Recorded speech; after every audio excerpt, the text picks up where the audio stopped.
Alright guys, Willem here back with a new video, and in this video, I'm back talking about international seasons of The Amazing Race, where I've already done a season ranking for Amazing Race Canada and Australia, and I did go down the rabbit hole of watching every English language season of The Amazing Race worldwide. So here we will be talking about the next series of that being The Amazing Race Asia, which as a whole, I will say is a series that I'm just kind of fine with. I mean, it's a series that I didn't really connect to nearly as much as the likes of Amazing Race Canada or certain seasons of Australia. I mean, I feel like it's a series that as a whole, even the best season here for me is kind of a middling season, where there's also seasons that didn't really click with me. I mean, I think as a whole, Amazing Race Asia is kind of just fine from my point of view. Now, I do really like the host in Alan Wu, with him probably being my favorite Amazing Race host outside of Phil Kogan. But as for the seasons themselves, which are these pan-regional seasons that involve people from different countries all around Asia, I just feel like a lot of them came off as just fine to me. But we're still going to be ranking the seasons here. There are 5 seasons to rank here. Let's start off at the bottom. At number 5, the worst season of Amazing Race Asia to me is season 1. And this is a season that really just came off as so boring to me. I mean, this was like one of the worst experiences I think I've had with an Amazing Race season here. I just found this entire season to be really boring. Now, it does have a very old school feeling to it. It was the first English language international season ever, but it is one that for me has a terrible format. It is 13 legs with only 10 teams. It's a mostly boring season with a mostly dull cast here. I do feel like even the standouts in this cast, people like Marty and Marcio and Andy and Laura, are still just fine. I mean, like, Andy and Laura are really propped up as these like massive villains for the show, but even then, like, I didn't feel like they were anything too different from many other teams we've seen on other seasons of the show. Then Marty and Marcio are again this fun bumbling team, but still not to any extreme. Even beyond that, I felt like there were a lot of luck-based tasks in this season. I didn't particularly like that aspect of it. I mean, so many teams to me just came off as really unnotable. Again, there's like a couple interesting moments. Like there was this one digging challenge that most of the teams end up taking a penalty for, and that leads to an interesting elimination there. We do have Sahil and Prashant who use a private car and through that get a penalty that eventually leads to them being eliminated. We have Andy and Laura being eliminated because they were yielded. Again, there are some interesting moments here and there, and this season does produce the first ever female team to ever win the Amazing Race. It's Sabrina and Jojer, who are really unnotable figures across this season. I know nothing about them, which is so funny to me that this really historic occasion in the history of the Amazing Race ends up coming from a team that is largely under-edited, to the point where like I don't know anything about them as people. So to me, overall, like this just came off as super anticlimactic as well, and like I just found myself so bored with a lot of this season. I just felt like it was a really poorly paced season in my eyes, and because of that, it's here at the bottom, number 5. Now, number 4, moving on to a season that I saw some love for this season, but to me, this was only a sliver better than season 1 to me, and that is season 3. And again, like, season 3, I think there are a couple inherent positives from season 1. Obviously, it is a newer season, and I think it's slightly better paced. It does have 2 less episodes. However, they still structured a season in a near worst possible way, where for some reason, we get down to the final 5 with 6 legs left, like over half of the race, when we only have 5 teams left. It's like, what is this structuring? Now, I will say again, the cast is better than season 1, but then that's not saying much considering I found season 1's cast to be one of the worst I've ever seen. But here we have like figures like Maya and Oliver who do instantly come off as fun, with them winning the first leg, only for Maya to want to quit by the end of it. We have Henry and Bernie who had a fun energy and had some big reactions along the way. Vince and Sam are very palatable winners and mostly likable figures. We have some fun breakdowns from some teams like Palin and Natalie, where Natalie wants to quit the race and takes a penalty despite them being in last. We have Naru and Kapal who want to quit and eventually also end up in last after taking a penalty. And really, it felt like this was a race that people seem to be really struggling with. Again, there was a lot of talk about quitting from a lot of these teams, which was kind of humorous. But again, I really just found a lot of the season just very meh. I know Ida and Tanya are supposed to be this big fan favorites. Like, I just found them fine. They were okay. Jeff and Tisha also just kind of fine. Again, like, Jeff definitely had some anger issues that weren't great, but really, I feel like the boot order to start was really strong, but I feel like once we get to the middle portion of the race, I do feel like we're left at the end with some of the more middling teams that kind of leads to the ending being kind of lackluster as well. It's like, again, as a whole, Amazing Race Asia 3, just very blah of a season to me. Again, it is an improvement upon season 1 in almost every single way, but still not enough to really hold my interest too much. It's here at number 4. Now, number 3, we're moving on to another season that I believe is very popular, and that is the most recent season of the show, season 5, which to me is a very baseline season of The Amazing Race. It is fine. It is a season with a very likable cast, though some of them are kind of boring. It's a season that I'm never really bored with the entire way, but I'm also not really that invested in either. It's, again, very just fine. Now, I will say that it does start with the instant elimination, which really sucks. I really don't know why Amazing Race does this sort of thing, where we have this task right at the start line that determines the first boot, though it does set up this like really fun underdog story for Eric and Rona, who I do think are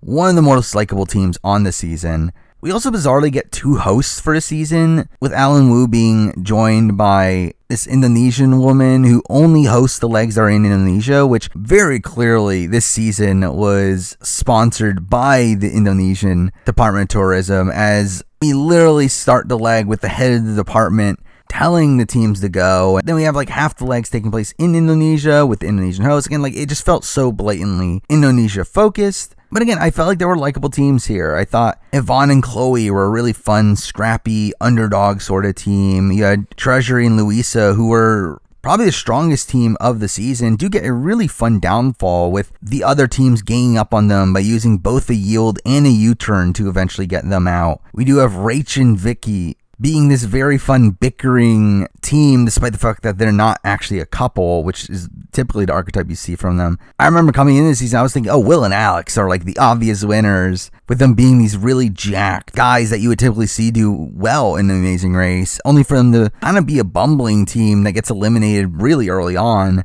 JK and Mike also get like a really fun downfall, with them winning 2 legs in a row, only for them to be eliminated in the very following leg, with them taking a wrong turn at the very last second. Though through all this, I will say that the winners of this season did feel like they got a very blatant winner edit, with the likes of Parul and Maggie getting so much content early on about how they're underestimated from being beauty queens and how they need the money to help Parul's dad, and like all that just felt very blatant there. But overall, again, it is a very solid season of the show. Again, very baseline season, a season that isn't really boring throughout it, but not really a season that reaches any true highs either, and because of that, for me, it's here at number 3. And now for the top 2, which I find really funny because based on the list that I've seen of other people ranking the Amazing Race Asia seasons, my top 2 are many people's bottom 2. And I think that really exemplifies the different way that I look at the Amazing Race from how the typical superfan of the Amazing Race does. Though I will say that the top 3 were really kind of close, where I can actually see an argument for me making season 5 number 1. However, for me, these next 2 seasons did stand out to me a bit more, and at number 2, we're going to be starting that off with season 2.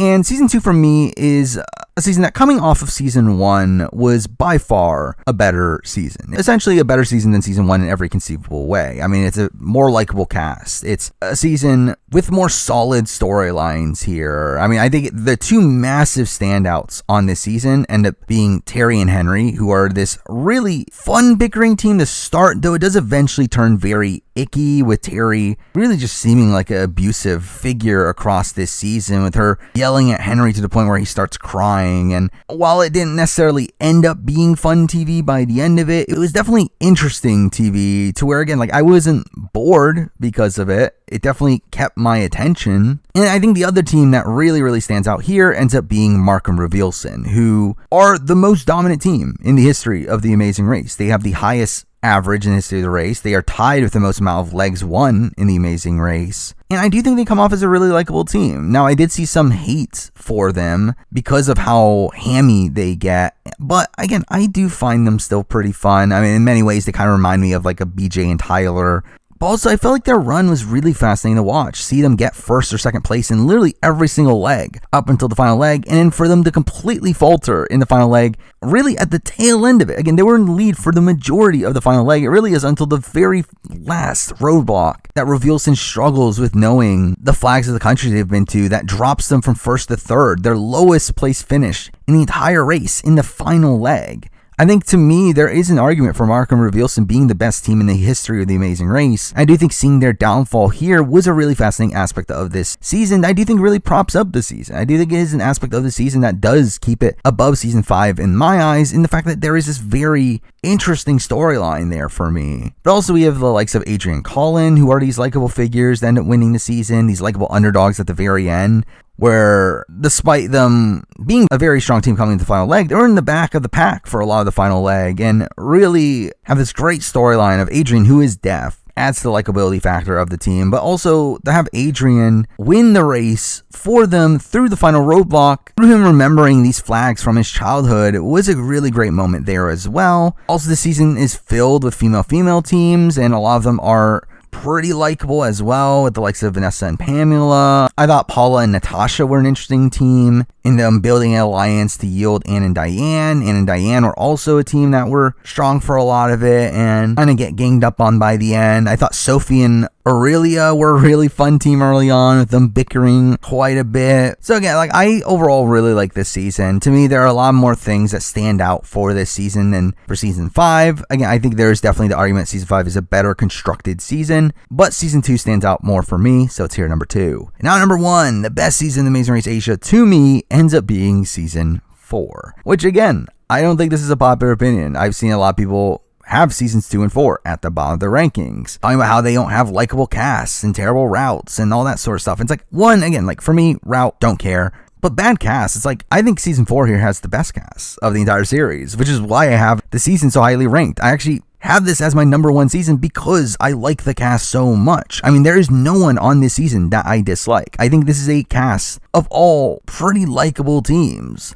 And I think it's also a season that fixes the issues that I had with season 3, where it has earlier non-elimination legs, and through that feels like a better paced season as a whole. I will say that Richard and Richard did come off as really obvious winners to me. Mind you, to be fair, I remembered their name from when looking at a list of winners from way back, but still, I mean, they definitely felt like the obvious winners coming into this season. But even then, I thought they were kind of likable figures. I was expecting them to be kind of villainous figures across the season, but they end up being mostly likable here, even though we do see them getting a bit of a tiff with Ethan over him breaking a deal with them on the sign-up board, but even then, I thought that was a fun little moment there. I really liked Yanni and Nadine as first boots. I thought they were a really fun team. Justin and Lonnie are this interesting team as well, trying to play the flirt game on the Amazing Race, which works to middling success. Michelle and Claire were a really likable team as well, with them being one of the more consistent teams on the season, getting 6 third-place finishes. Ivan and Hilda were pretty much just a likable version of Terry and Henry, where they still had a little bit of bickering here and there, but Hilda never got to the icky stage of things that you saw with Terry. I thought Dimple and Suniana